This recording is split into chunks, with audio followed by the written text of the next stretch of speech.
Beaucoup de pères vivent exactement la même scène au moment de leur divorce. La séparation est difficile, bien sûr. Mais les deux parents semblent d'accord sur une chose. Le couple s'arrête, mais les enfants doivent rester la priorité. Alors les discussions commencent. On parle d'un divorce intelligent, d'un divorce apaisé, d'un accord à l'amiable. Dans la tête du père, les choses sont claires.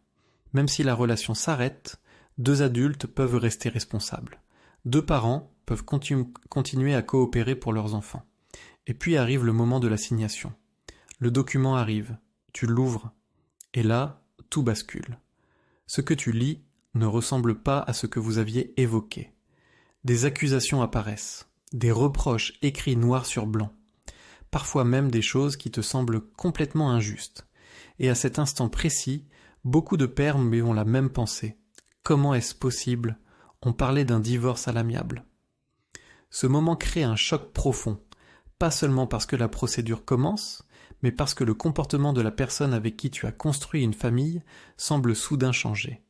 Le ton n'est plus le même, les intentions semblent différentes, et beaucoup d'hommes disent alors exactement la même chose.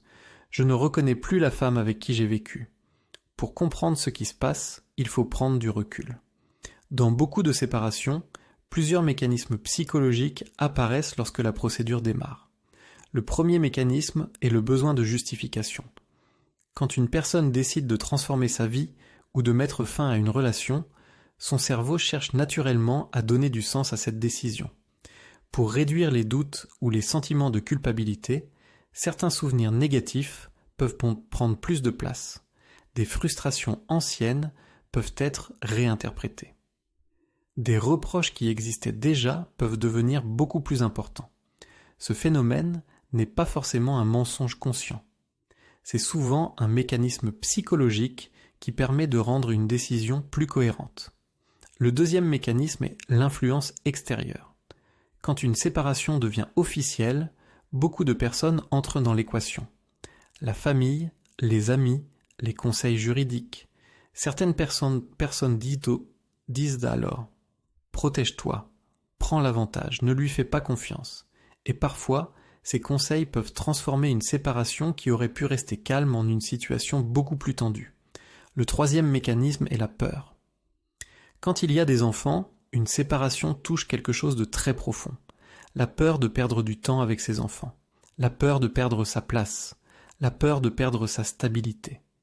Cette peur peut pousser certains parents à adopter une posture défensive, parfois même offensive, parce que dans leur esprit, ils doivent sécuriser leur position.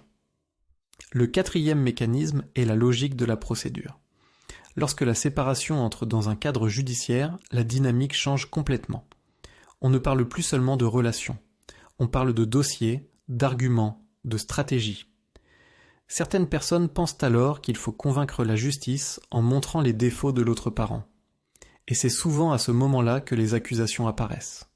Comprendre ces mécanismes est essentiel, pas pour accuser, pas pour entrer dans une guerre, mais pour rester lucide, parce que si tu restes prisonnier de l'incompréhension ou de la colère, tu risques de réagir émotionnellement.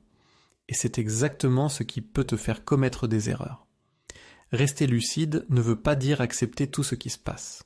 Rester lucide veut dire garder le contrôle de tes réactions, garder ton calme, et rester concentré sur ce qui compte vraiment.